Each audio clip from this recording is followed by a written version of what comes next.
Hindi talaga basta-basta na mayroong sinabi lang itong si Jabari Smith Jr. kundi mayroon siyang sinabi kay Kevin Durant kung ano raw ang kanyang magagawa sa tuwing siya'y nalo-double team. Ayon mismo kay Jabari Smith Jr. ng Rockets, teammate ni KD, na dapat daw na maghanap pa ng iba pang paraan si Kevin Durant para ma-involve sa kanilang laro. Kahit na raw mayroong double team o kahit na wala, dapat marunong siyang maghanap ng solusyon at paraan. Sa tono pa lang ng kanyang pananalita para bang siya yung veterano kay Kevin Durant na mayroong siyang ibinibigay na advice.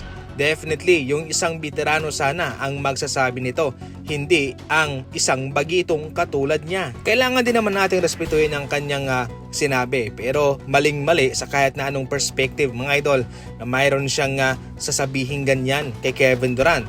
Kapag na-double team ang teammate mo, especially superstar niya yan, ay dapat natulungan niyo siya. Mag-set kayo ng screen, tutulungan mo siyang makawala para syempre matulungan ka niya, para matulungan kayong manalo.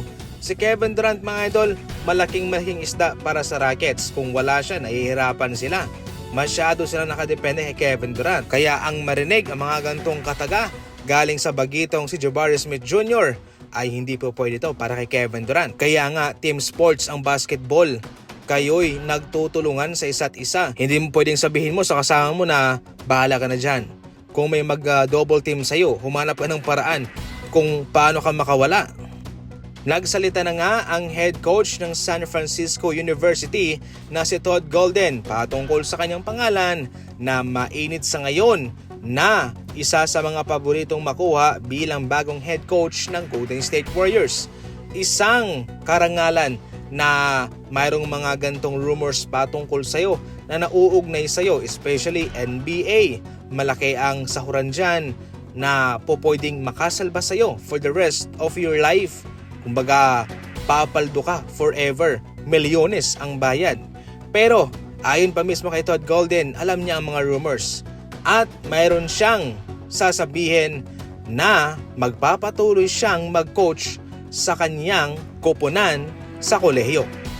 Isang salita, isang statement na nagpapakita na hindi siya interesado sa kung anuman ang i-offer ng Golden State Warriors sa kanya para mag-coach sa Golden State Warriors. Nirerespeto mismo ng Golden State Warriors kung anuman ang desisyon ng mga kandidato nila. Hindi naman po nila po pwedeng pilitin itong si Todd Golden. Kung gusto niya, okay. Kung ayaw, okay lang din. Sa ngayon, number 1 pa rin po sa mga paborito si Andre Iguodala. Para sa akin, syempre, walang history o experience sa pagiging professional coach itong si Andre Iguodala. Pero ang kanyang kalamangan ay alam niya mismo ang pasikot-sikot, ang sistema ng Golden State Warriors at solido na ang kanyang koneksyon sa mga players nito.